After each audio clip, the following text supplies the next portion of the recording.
Game over, man. Game over. Johnny. You're gonna need a bigger boat. So serious. Roll out. I am Iron Man. This is a tasty burger. Welcome to the In Session Film Podcast. Welcome to this podcast review episode for April 2nd, 2023. I am Brendan Cassidy. And I'm Ryan McQuaid. Thanks for joining us this week, everyone. Ryan, thanks for joining me on this podcast review. As we're recording this, we just finished episode 528 talking about our movie stars draft. At this point now, that episode should be available. It should have come out before this, so hopefully you got a chance to listen to myself, you, and Jay Ledbetter put together our movie stars list and our drafts there. But the reason we talked about that being our main topic for that episode was really due to one Chris Pine, who is in the movie that we're going to be talking about here. So it's going to be one of those reviews. We're going to roll the dice. We're going to get into the role-playing action here. Here we go. Talking about some dungeons, and I'm full with these puns right now. Yeah, let's go. He's Brendan's gone full puns ever since JD's left, and I'm kind of into it. I'm trying to into take this over. new punch stuff. I want to be a dad someday, so I'm just trying to telling practice the dad jokes. That's what I'm doing. Listen, I'm the same way. I've been on the pun action for a long time, as you know, and I've learned from the best. I learned from Jay. And now it's kind of because we're all collaborating. Now it's seeping into your life. So pun away, my friend. It's like a disease. It's like a disease. No, I mean, this is like, it makes me comfortable doing stuff with you now because you're just like punning it up, punning it over here, punning it over there. It's like this competitive thing. We want to try and be the funny guy for a little while and at least crack a joke. I just sit back and I'm just like, I just deadpan it now. I feel like I just bring my own flavor to Imagine if we did a whole podcast where we just like deadpan the entire review. And I'm telling you, if we just did it like this, man, our listeners, they would just hate it. But anyway, that's beside the point. Maybe we can get someone like Aubrey Plaza on the show, who is the queen That'd be really of good. doing that. That'd be just amazing. Get Harrison Ford on. Just be like, be there. Yeah, absolutely. All right, we're already getting down a rabbit hole. So you already made your promise accurate here, Ryan, by saying we might. I know what I'm doing. All right, but yes, for this review, we mentioned Chris Pine. He is obviously starring in a new movie this weekend called Dungeons and Dragons: Honor Among Thieves. It's a pretty big hit at the box office this week and doing numbers that I don't even think the crew and the filmmakers behind this movie were expecting, which is kind of interesting. We'll talk about that. We'll talk about the movie as a whole, how well it functions as a movie. I guess getting into that, this is obviously Dungeons and Dragons, right, Ryan? Have you ever played D&D? Are you a D&D aficionado at all? Do you roll with the punches there? Just say it. Are you a nerd? Like we're all nerds. We're all nerds. Nerd is an all-encompassing term now, man. Listen, because we live now in a world where like basically nerd culture like is main culture now. Nerd culture is cool. It's like popular. Sure. Like some of it's cool, some of it is online discourse. All right. But that's different. Yeah, no, those are nerds. But I mean, let's talk about nerds in a positive sense. Not really nerds. They're giving nerds a bad name as well. You go online and rank your Star Wars movies, and you go out and see how many level-headed opinions you'll get from the nerd culture out there. But anyway. I mean, like the idea of a Dungeons and Dragons movie in the modern era sounds like an absolute nightmare because we've seen this product before, right? I don't know if you ever saw the 2000s Dungeons and Dragons starring. I did not. I mean, with what Marlon Wayans and Jeremy Irons, Thor Birch, and that I never saw it. Never saw that one. Oh boy, what a based on that reaction. Delight. Based on that reaction, I should probably watch it sometime soon. Did you ever see the old Mortal Kombat movie? The Paul W.S. Anderson one from the 90s? Yeah. Yeah, I actually kind of like that movie. Okay, so you kind of like that. So imagine if like that movie only 10 times worse. So basically, And more in line with Mortal Kombat Annihilation, the sequel to that yes, movie. yeah, Okay. but definitely like all those aren't even like on the realm of like the fine okayness of like the new Mortal Kombat. You know what I mean? Which is kind of just Mm, like a decide what you want to be. You know what I mean? Do you want to be fair. like a good movie or not? Or schlocky. This thing, Mm. on the other hand, Dungeons and Dragons Honor Among Thieves, right? Is that what it is? Honor Yeah, Among Honor Among Thieves? Thieves. I just wanted to make sure for clarity sake here that I got the Dungeons and Dragons movie title correctly. A sentence I thought I'd never say on the In Session Film Podcast. But here we are. I got to tell you, this movie premiered at South by Southwest, my beloved South by Southwest. I was there Yeah. for the night of the premiere. Were the I filmmakers was there too? The filmmakers were there. Yeah. Everybody was there except Hugh Grant. Okay. Which mad respect to Hugh Grant for not showing up. Yeah. I feel like we need to But call them out because we didn't get a chance to mention who is behind this movie yet. yeah, Because John Francis Daley and Jonathan Goldstein, I yeah. think, are their names. The same duo behind Game Night, which was a surprise hit for many people. Of Good course, the movie. beloved Vacation, their version of Vacation. Beloved, certain words there, I guess we can say. That was a word that you could use to describe that movie for Yeah, sure. it wouldn't be an accurate word, right? Oh, it would not be. But Game Night, pleasant surprise. I like Game Yeah. Night a lot. Also a star-studded vehicle in its own way. We gotta mention the elephant in the room. Your hot take about Game Night. I don't love on Game Twitter. Night. I don't love it. Mm, I don't love Jason Bateman and Rachel McAdams in it. yeah. I just I don't vibe with their chemistry. Everyone keeps referencing the that line that Rachel Oh, McAdams he has. died. Yeah. I find it cringe. I don't find it Oh, funny. that's good. I just and it's weird because I actually think Rachel McAdams is really funny in a lot of movies. I at least in some of those comedies that she's been in the past. I think she's Yeah. amazing in Mean Girls for one of her earlier roles. She's incredible in that movie. Yeah, but there's something about Game Night. I think it's because I found the supporting cast so strong in that movie Yeah. that just selfishly I wish it was more about them. Like You know Jesse who's my- Plemons, for instance. I was gonna say my MVP is Plemons. He is. Yeah. How would that be profitable for Frito Lay? That is an See, like that's all-time the line line. I love. Yeah. That's an good all-time stuff. line when he lets him into the house and he just goes into the darkness. Like it's a kind of performance like that if I was around here, I would have given an In Session Film nomination. Or I was around here. Why didn't I give that an In Session Film nomination? That sounds like I feel like Orion someone did. Maybe no one did. I don't know. Maybe nobody did. Anyway, I made regrets in my life. But you know what wasn't a regret? Was Dungeons and Dragons Honor Among Thieves, because I sat there at the premiere of this movie. And you know what, Brendan? Which, by the way, I know your opinion on this already. So we're going to have a little bit of fun here. Okay. I got to tell you, I wasn't expecting much out of this movie. Okay. Mhm.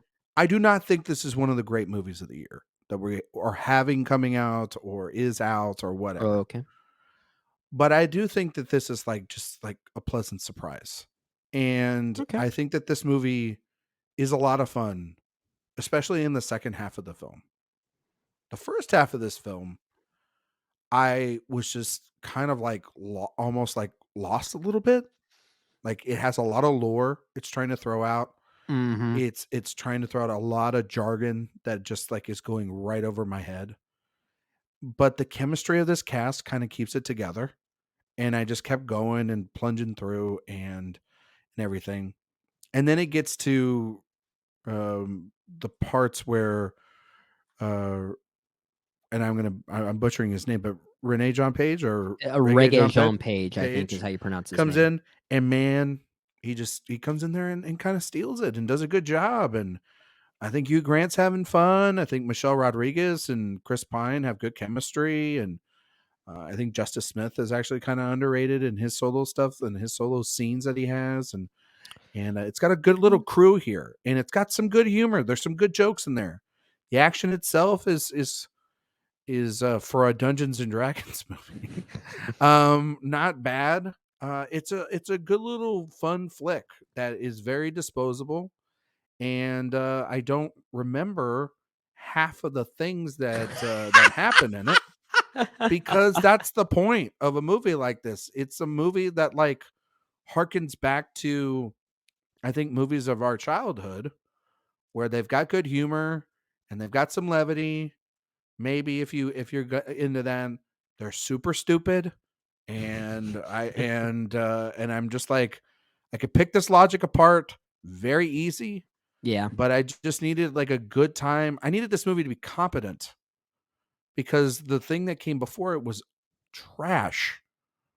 And this movie is competent, and it's also got some really interesting action set pieces. Like I think the one sequence in the towards the middle of the film, I believe, where it's like the shapeshifter character in the film has to like retrieve something from the kingdom or whatever, and she just going through all these different animals, and they did a lot of mocap capturing. I've seen the video of that today, and I Yeah, it thought was that was very, edited to look like one take, kind of the yeah, and this, filmmakers trying to replicate what they did with Game Night and the egg sequence there. yeah, and I think that this is actually like a lot, I don't know, a lot cooler than something like that, because I thought that that was kind of a Mm. headache in the film. Like I I didn't preferred like in that. Game Night. I'll say that right Okay, now. that's Yeah. fair. I thought that was like, you know, inventive way of take, because here's the thing, Brendan.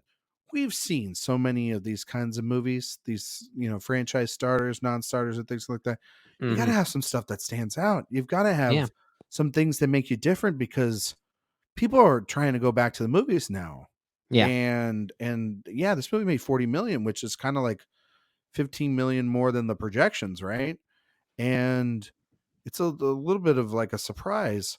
And I think the reason why is because it's got a good cast and it's fun, had really great word of mouth. But Brendan, why don't you like it? Well, it's interesting, even the positive thoughts you give this movie, even despite the slight reservations, it almost sounds like you're slightly more negative than the majority of people on the film yet, or at least regarding the I film. think the movie is, like, I'm not like, listen, I'm not, it's not John Wick. All right. John No, Wick no. 4 slaps. All right. That movie, like that movie runs circles around this thing. But Mhm. again, it's also about expectations. Like I went into that movie, and I think that this is where you're going to come from. I Maybe, went in that yeah. movie with no goddamn expectations about that movie whatsoever, because I'm like, the opening night movie the year before was Everything Everywhere All at Once. Yeah. So they got a Dungeons and Dragons movie I could care less about. Yeah. Let me just see what this thing is. And I had a decent time with it. I had fun with it. Like a Yeah. disposable amount of time. Like Y that's not a y bad thing. You know what I It's not mean? a bad thing, and you make a great point that in the case of something like this, when you see a movie sometimes matters. It does. And in a case like this with Dungeons and Dragons, Honor Among Thieves specifically, I'm willing to admit that maybe the hype was just the enemy for me here. Mm, Um, that's and fair. and there is the movie has this word of mouth right now that I just don't think it lives up to. I thought the film was pretty mundane, honestly. And I know that there's been a lot of praise directed at it for how it feels like it came from a different blockbuster era. I've heard Yeah. some people say it feels like Mask of Zorro or The Oh Mummy no. or Pirates of the Oh no. Caribbean. Oh no. I don't agree with that. No, What? those movies are practical, and this movie Well, is CGI a let me lot. I let me. mean, I'll get into that. I do think you're right that there are some rather inventive sequences here, not just from an action standpoint, but comedically. There are at least mhm, 3 sequences I can think of that I know I'm going to remember that either really made me laugh or just had some inventive quality to it that I'm not going to forget it, at least throughout the duration of the year.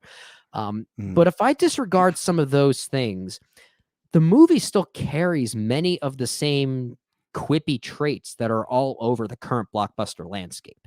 And mhm, not to mention, it still has this similar cheap, desaturated visual palette that many even modern superhero movies have. Like mhm, basically what I feel like I'm being harder on this film than I should because I don't really see why this is being looked upon as a quote unquote better example of modern blockbuster filmmaking. It mhm, feels like the same thing for me.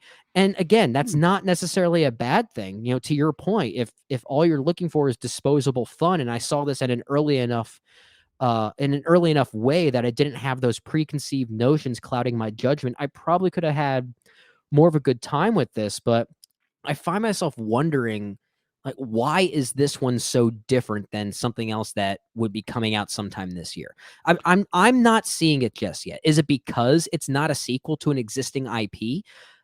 Is it because it was based on a game and we know how the reputation is for those kinds of adaptations? Um, is it because we already had a Dungeons and Dragons movie in the year 2000 that wasn't very good, as you talked about? I mean, I'm not trying to say that the movie is not deserving of any praise. I'm glad that there are people out there who are embracing it, who are perhaps seeing things in it that I just didn't see. Mm, But what I felt like I saw was just very safe and run of the mill, which I don't feel like was promised. mm, And especially considering that the source material here, Dungeons and Dragons, is something that was built on imagination and mm, creativity. mhm, I didn't sense much of that here. And mm, that's again, is that the movie's fault? Maybe not. Might be more my fault. But mm, I did find the experience kind of mundane because of that. mm. Man, I'm just gonna dive into you a little bit here, Brendan. Okay. Jump into those eyes, those casty eyes. Um, can I ask you, because you have I'm not saying you have a problem here, but you're Yeah. pointing to something that Jay and I and yourself and JD have talked about, which is the sort of quippiness and the formulaic, Mhm. right, sort of style that this film presents. That you're saying that this film presents. If you don't mind, I hate being up for comparison's sake, I but think I know where you're going with this, but do you I'll have allow the like question. do you have like some films in mind that when you were watching this, you kind of thought about, this is the same sort of vibe I felt when I was watching this, or the same sort of vibe when I was watching that? This felt like Marvel Phase 4 to me. Okay, all right, Eh, perfect. Because yeah, I knew you were gonna kind of go there, and yeah, and I didn't want to I jump didn't that. wanna make You know, yeah, I didn't wanna make the Marvel comparison, but in a way, I I feel know. like I kinda have to, and again, it's not really a knock on Marvel Phase 4 in general because they've made some movies I really liked. I really Yeah, liked Shang-Chi, as an example, I thought Eternals was really bold and daring, I thought that was a yeah. really interesting movie. I guess the reason why I bring up Marvel is because while I don't necessarily agree with this criticism, there is an outspoken criticism from many critics out there that the Marvel formula is getting tired. It's getting repetitive. It's getting Mm-hmm. it's getting too saturated, if you will. Yeah. And I, I look at the people saying that who are also saying that this movie, Dungeons and Dragons, is really good. And I'm thinking, is that kind of a contradictory statement? Because I don't really feel like, at least what I saw in the mind space or the headspace that I was in when I saw it, I didn't really sense this movie doing much different than what most blockbusters are doing nowadays. And I feel like the praise has been, this is a breath of fresh air. And I don't Mm. think that it is. Yeah. No, I can see those kind of frustrations with this sort of property right now, Mhm. and this style. I will say this to kind of help you out here a little bit, Brendan. Okay. Okay. Yeah. Is is that I think the reason why this is the case is because there is like enough. I'm gonna try to say this the best way I can.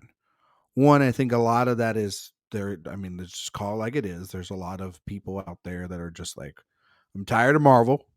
Yeah. I'm tired of their formula. And yes, their formulas broke this. I think that I think the reason why that is the case is just because you're like 30 films into a franchise, and people are tired of it. But I will say this at the same token, though, like this movie, to defend it just a bit, like these are two guys that made a really popular, funny film that I know you're not like on the lesser end of the spectrum of. Yeah. I'm mixed on it. So, It's so okay. their brand of humor was very commercial and is very successful, Hmm. Fair.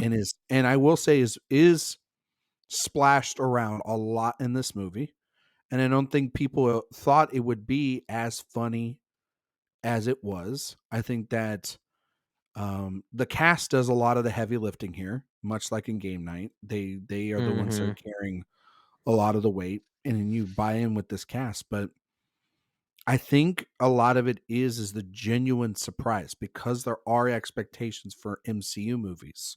Now, that when you Yeah. watch an MCU movie, you go, there's a certain level.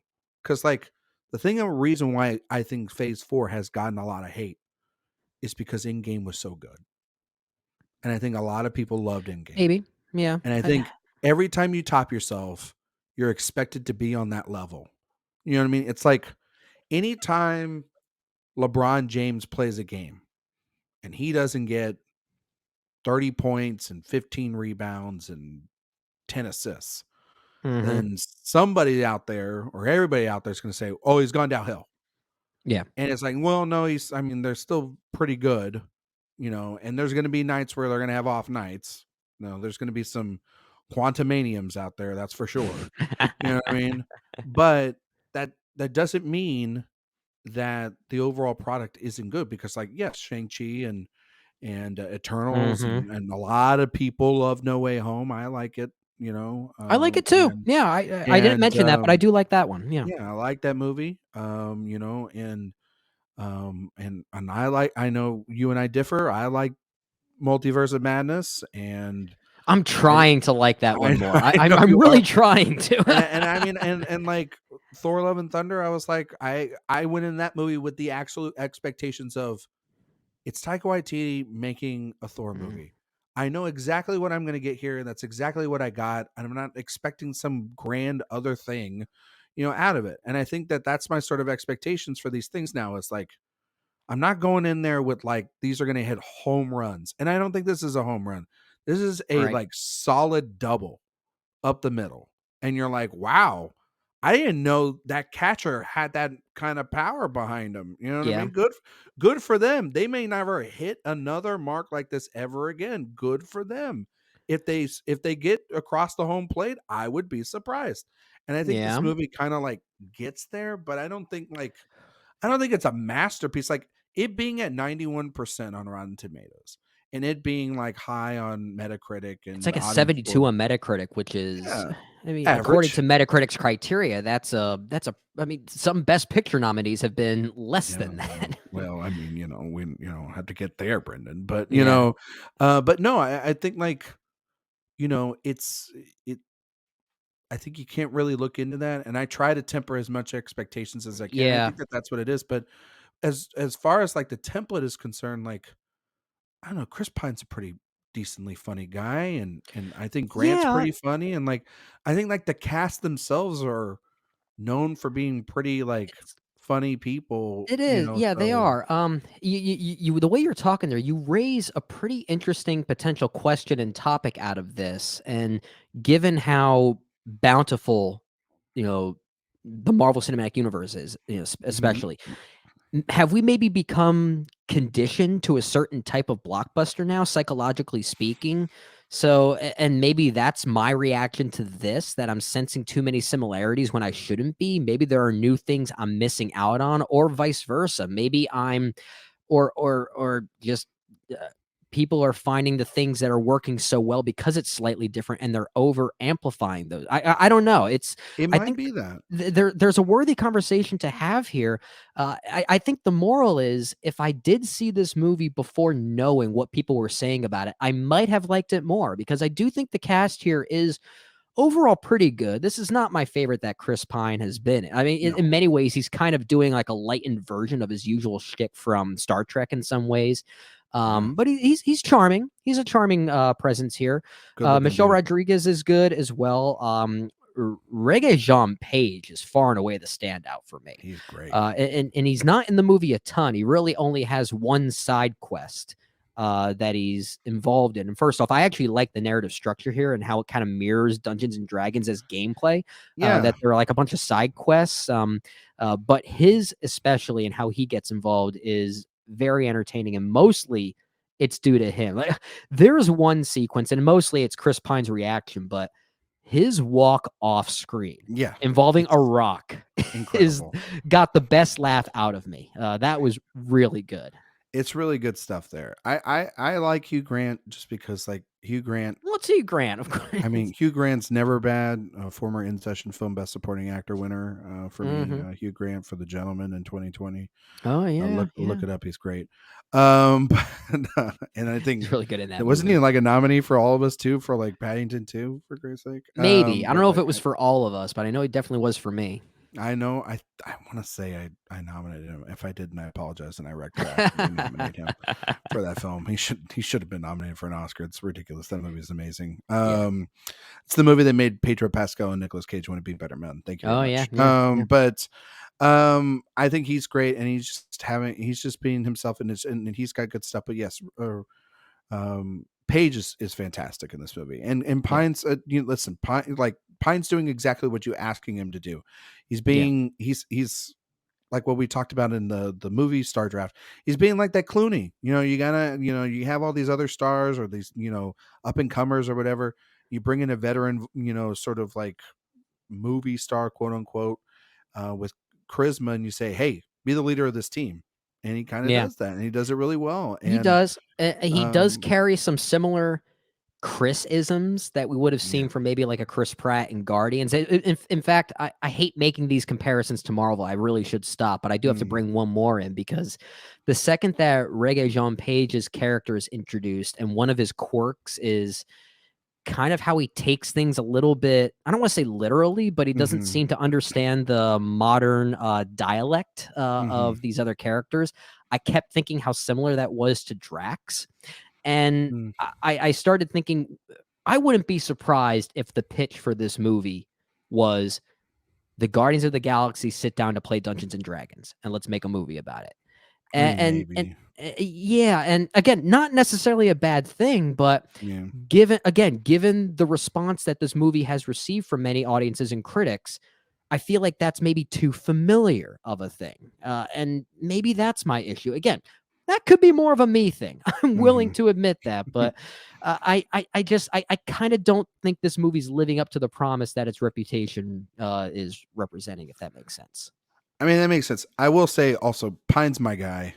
Has been for a long time. So, I mean, I will be unapologetic, and will take no slander against Chris Pine tonight. But I didn't say he was bad. I just said he's been I said no slander. Movies. I said no slander. But no, I think he's, I know, I said this in that episode too, Brendan, it's like, it's the thing that kind of Clooney got away with for years. It's like, people think he's just playing the one thing, and it's not easy to do, and it's not easy to have. And either some people have it and some people don't, and are able to carry it from one thing to the other. And I think Pine carries it effortlessly. And I think that's why he's so good at what he does when he has when he's got good material and he's around good people to what kind of build off of. And he's not being like, Mr. I'm going to save the world or anything like that. He's just a planner. That's what he is. He's a planner, and he's kind of having to come up with it. And he's having to be kind of the smarts of it, which I kind of think is great. And then like Michelle Rodriguez is the muscle in here too. I do think that some of the things that I think are really stupid or kind of goofy in it is like the stuff with the daughter. I just had no interest in whatsoever. I think that a lot of that's just wasted opportunities. That felt rushed. Very rushed. And I like the intent of what it's going for emotionally and thematically, especially by the end. But I think that's just more of a matter of any movie trying to juggle all of these different tonal extremes and not being able to, I hate saying this word because I use it all the time, but not being able to earn what it's going for at the end. But I do think you brought up an interesting point earlier, Brendan. And I think that this might be also a nugget that answers, and you might have just answered your own question a little bit too. Okay. Is that the people that are liking this also probably played Dungeons and Dragons. Yeah, that's a fair point. And the structure of this movie is that of side quests and this mythology, and there's a lot of exposition here. And honestly, I didn't necessarily mind that, because I know that sort of is par for the course when it comes to Dungeons and Dragons as a property. Yeah, like that, that is like, it's exposition the game. It's about like literally like somebody trying to be the smartest son of a gun on the planet. You know what I mean? Yeah. And I think that's kind of what the movie does. And it has to be like a little bit of like word vomit. I think there's some fun gags that happen, like, like you can just imagine if somebody is reading the script at a Dungeons and Dragons party that it's playing over like gangbusters. And I think that that's kind of the goal of it. Like Yeah. I mean, like if somebody's doing all the voices of like the people in the graveyard, right, of them trying to dig up using the spell or whatever to like bring those guys back to life, which was kind of I felt like a little bit of like Raimi inspiration there or something like that there for Yeah. sure and stuff like that. I was sitting, or my Python even a little bit there too, I heard sort that of like, comparison before as well. Yeah. and I was kind of sitting there, I was like, okay, I can get that, you know what I mean? But that's what Dungeons and Dragons is. It is influence upon influence upon influence upon influence to then Er, recreate something that is completely then wholly original Yeah. within that experience. So I think that that's the reason why a lot of people might also be like really into this is that it mirrors that experience It, enough of its silliness to get there. I'm not a D&D aficionado by any means. I've only ever done one single one shot of D&D in my life with a couple friends. But even so, you're right. Like the way that you create narrative and the way you get creative, it's kind of like a screenwriting exercise in some ways when you play and you build off of that. Like you're saying, everything is all connected. It's very much represented here. This definitely does feel very faithful to the passion of D&D and what it ultimately means, which is why looking at the film and what we got, the issues I have with it are really more due to how the film feels and functions as a movie, because as a piece of script writing, I actually think the script is pretty good. Like I think the writing is actually one of its strongest parts. The problems I have are mostly really due to Francis Daley and Goldstein as directors. I don't, and let's look back at the MCU once again. They are tied to the MCU. They did co-write Spider-Man: Homecoming. Again, there was some good dialogue there that was fun, and as much as I don't always love John Watts as a director, he at least did something to that movie that I think gave it a bit of a visual personality, which I don't think this movie, Honor Among Thieves specifically, is quite doing. I don't know if Francis Daley and Goldstein are the right directors for their own material sometimes.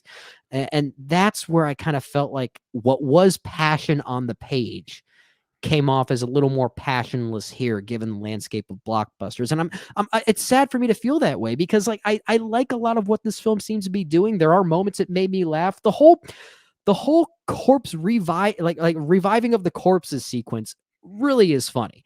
I know the trailers give it away, but it's well timed, it's well They edited, gave it's that very away in the trailers? They did, yeah. Oh god. See, They, that's they the other thing. yeah, I don't watch trailers anymore, Brendan.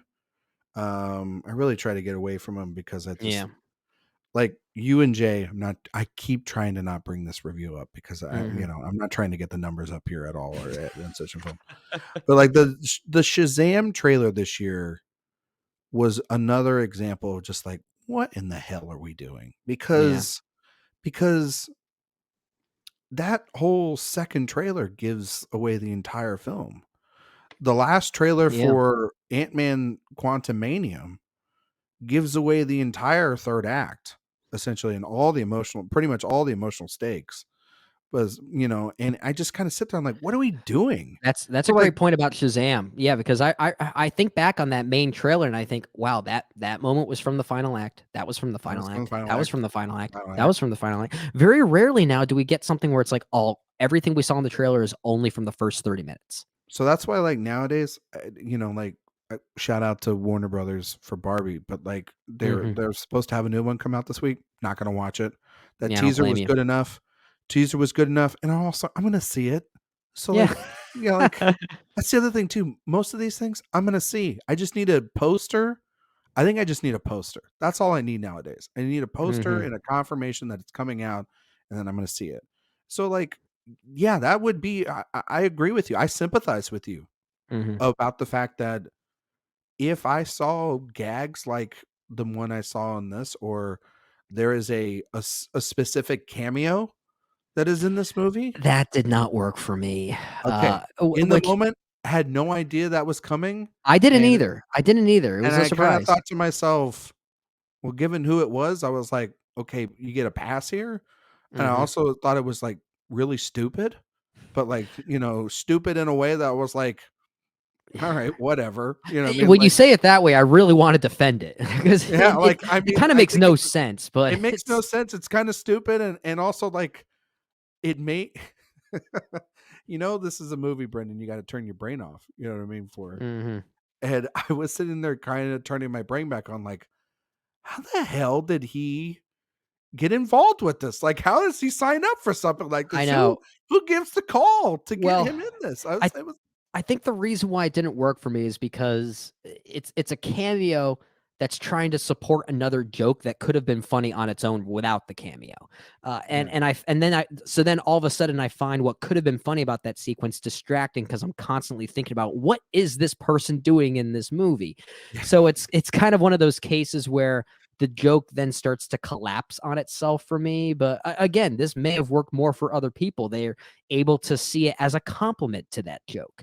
yeah. And to many people, it seems like it sounds like it worked for you in that regard. I mean, it It's worked for me. wild though. It worked for me from the standpoint of like, what the hell are we doing here? Like, this is the we're literally going on this quest, and then we stop here, and then it's like Yeah, we're here for like 2 minutes, and it just honestly it doesn't really go anywhere. But it's also it's like bizarre. It's bizarre. it's And very now bizarre. I feel the urge to defend it now, just talking about it in this way. It's the weirdest moment of the movie, and it's a Yeah. kind of weird I wish the movie had more of. Yeah, I wish it had like, but because like that's the thing about it. It's like you don't have the rest of this energy throughout the rest of this movie, but yet you put this in here, and I kind of wish you did. But then also I'm like, but then my brain's turning like, how the hell did he get signed up for this? Why is he doing this? Like, Yeah. it's Did he just happen to be walking by set and they yeah. Was he like in the middle of reshoots for the movie he's directing and landed here? Like, I don't know. It was Mhm. bizarre. But It yeah, was I mean, it didn't also help too that like, and I just want to, I'm not gonna uh, rip anybody, but like the program director at South by Southwest basically like said also too, like, oh, you're gonna just love this fat dragon character or whatever, and I'm like, what the hell, and then so like that moment was like that's the thing, Brendan, and I Mhm. don't know if you are like this, but like if you tell me something's in the movie the whole time I'm just sitting there waiting to see that moment in my head. I'm like, oh yeah, but we haven't gotten to Fat Dragon yet. So like when we get to Fat Dragon, then I can see what this is all about. well, even Like though, like, I I like I in a thought trailer, I you're like, we this movie can't be over because I got Fat Dragon to see or again, something. from a script writing standpoint, the idea of a chubby dragon, attacking these people is pretty brilliant and kind of Yeah, off the cuff, but again, in execution, I found myself thinking, like, the staging is just so, like, borderline familiar or something. Like, it's a little sloppy. it's not even that it's sloppy, it just doesn't feel like there's and it feels like all the creativity in that sequence went to the idea of a chubby dragon. Yeah, And maybe that's all people need. The idea is enough, but I found myself thinking this just I'm wishing for more personality from a filmmaking that's standpoint fair. there because I like that idea, and I in the moment I at least like the character camaraderie of trying to combat this thing. Justice Smith, you mentioned his name earlier. I actually think he's very good here too, and I was Hmm. kind of surprised to admit that given his reputation in the Jurassic World movies and how he was basically just the glorified screamer is basically all he was in those Yep. movies. But here, like if we talk about personality, he has a lot of it here, and I think he's very good too. There's Sophia Lillis too alongside him Yeah, her is character is very underwritten, but she's at least got a yeah, charming presence about her. yeah. Looking at the cast again as well, I did want to call out again, a very underwritten character, but Daisy Head as the villain of sorts. At least, Oh she has kind of a haunting presence about her, and some of that just might be the visuals supporting it, but yeah, but it, that it ki overall, that character it's a is wasted character, it really it's so is. wasted. It's Yeah. like it screams of like we watched the Sam Raimi movie once. You know what I mean? It is kinda Like Sam Raimi-esque, you're right, yeah. yeah, it's we've seen Evil Dead. You know what I mean? What if we had like a deadite that was like a witch? You know what I mean? Yeah. Yeah, and like I think the thing about like Hugh Grant in this movie is he's playing like the functioning buffoon that you see in a lot of like those 90s 2000s action vehicles that we love so much, Brendan. You know what I mean? Yeah. Like the guy that's in The Mummy, you know what I mean? That's like Benny the Friend or whatever that like goes with Emotep in Oh that yeah. movie. Or What's whatever. his Like, name? Henry O'Connor or something like yeah, that. something Yeah. like that or whatnot. You know what I mean? Like Grant's kind of Yeah. playing that shtick. And he does it. I'm telling you, I think like you can't go wrong with putting Hugh Grant in a movie. He's gonna give you some good lines, and he's just gonna put on that beautiful smile of his, and it's just gonna work out. Yeah. But like you know he was gonna be a bad guy from like the moment he was like signed up for this Yeah. whole thing. It was like, and I think that would be the one thing is just like most of the characters, while they're interesting as a group or whatnot, they are very much just the standard like kind of just basic outline of what they're supposed to be. But that's kind of the Yeah. point of Dungeons and Dragons is like you can pick any one of these, and then they elevate above their station based off of the quest. Yeah. Um, Well, yeah, and I yeah, guess in that way, I do wish maybe the movie was a little bit more meta in that regard and didn't quite yeah, get there. First off, I stand corrected. It was Kevin J. O'Connor who Kevin J. played Penny from The Mummy, who was also Apologize, in There Will Be Kevin. Blood. Yeah, yeah. Yeah, So, yeah, I wanted to get that name right. But yeah, with regard to what you're talking about there, I think it's a great idea, and I think the script, maybe on its own terms, kind of reflects that notion a little bit. Sort of having that, project yourself into these characters and kind of get a little creative with it, and I don't know if the actors do quite enough, or I feel like they weren't quite directed enough to do so. And yeah. which is a weird thing to say because if this does get a sequel, and based on the box office numbers, it might. I mean, there might be a potential It's sequel gonna be for this. close. It's gonna be close. I wouldn't mind seeing a sequel with these people again. Like, I feel like there is real potential here with these actors to do something really wonky and weird with this Yeah. property. And I think they could do it, and I hope they do, and I'd be excited to see them again. I just don't think this was the movie to really kickstart that properly. Well, I think though, in its defense, is Mhm. you got to start at this base level to get you into I this guess. world and everything like this before, Yeah, like you're saying, going and wonky because introduce it to people who audience, haven't played the game and stuff like yeah, that. because to be fair, I mean, audiences, if you go that wonky route to start, people are going to be like, yeah, this is too weird. I'm not doing it. You know what I mean? Yeah, And if it goes yeah, too it's fair. lore-y, into the lore, then, and just jumps right in there, even though this movie does have a lot of lore in it. It does, yeah. Um, like I think that you can get hung up on them, but like, yes, it does lean on its tropes heavily, but again, like the game leans on the tropes of everything that's come before in the sort of fantasy action sort of genre. And it to me, I agree with you. I think the script is great from the standpoint of like you made a competent, good, at times I chuckled and Mhm. didn't regret going to this nearly as much as the product before or the idea of this in general. Because this is for a studio to do this, Yeah. Brendan, it is a stupid idea to greenlight this. Like Kinda it really, is, yeah. like honestly, it is a stupid idea in the year of our Lord 2023 Mhm. to greenlight a Dungeons and Dragons movie in the world of like we want to make money at the box office. You know what I mean? Yeah. It really is because like this is a property that like this is testing the market at a rate in which we rarely get to see. And usually in the last couple of years, 9 times out of 10, these things not doing so well.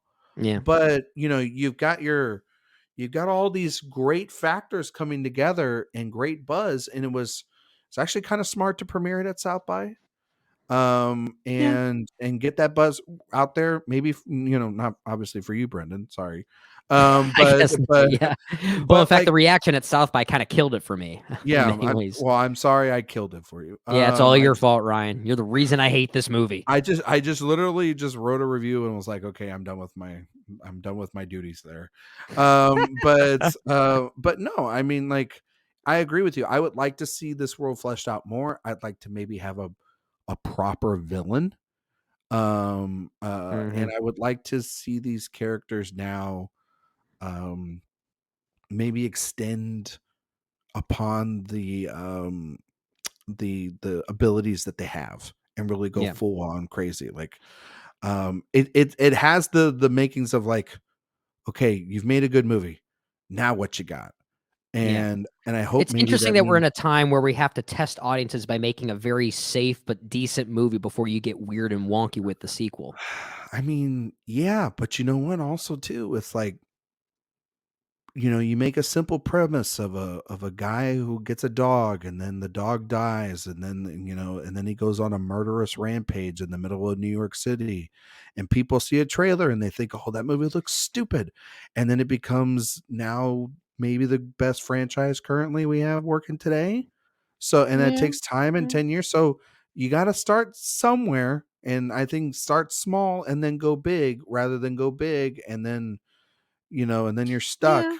with a $200 million You hole. you you you can go small and reliable as opposed to just going safe, and Yeah.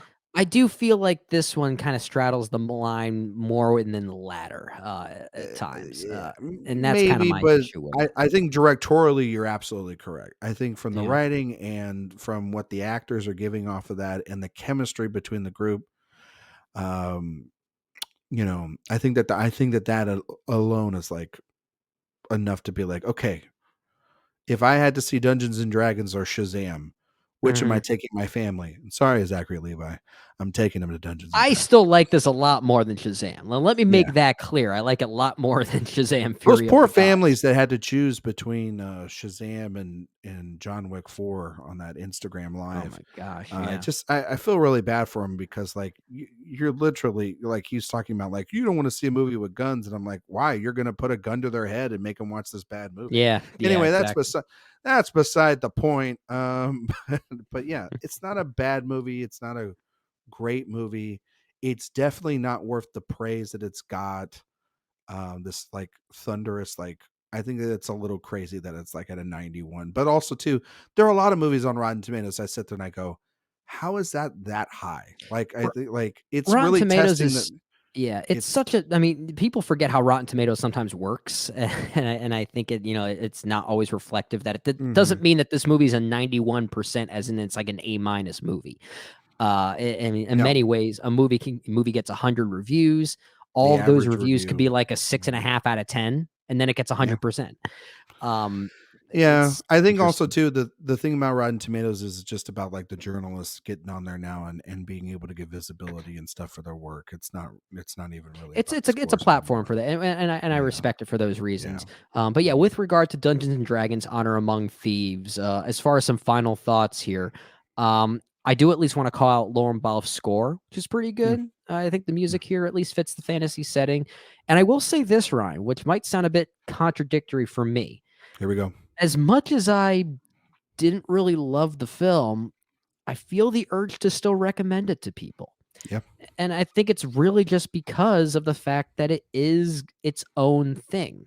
yeah. And I'd rather recommend movies like this that are meant to kickstart something new as opposed to just exist within. And that's not, I mean, we get great movies that exist within IPs. Like and I recommend those just as much for their own respective reasons. But there is something kind of fresh and exciting when it's not part of that.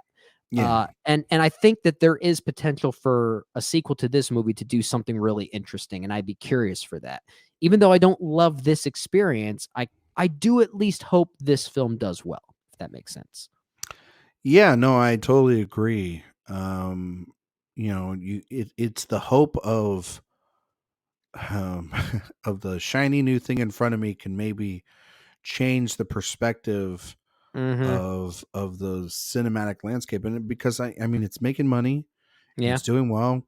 Audiences have choices now again, Brendan, which is great. It almost feels like I mean, like this coming weekend, I'm so excited about, with a movie that I could care less about in Super Mario, and then a movie I really like in Air, which we'll talk about next week. Yep. Um, because that's okay, the best of both worlds. That's a movie for the adults. That's a movie for the kids. This one's a little bit of both. John Wick's for like the teens, and a little bit older, and You got all these movies still out there, and people can go see them, and they can really Yeah.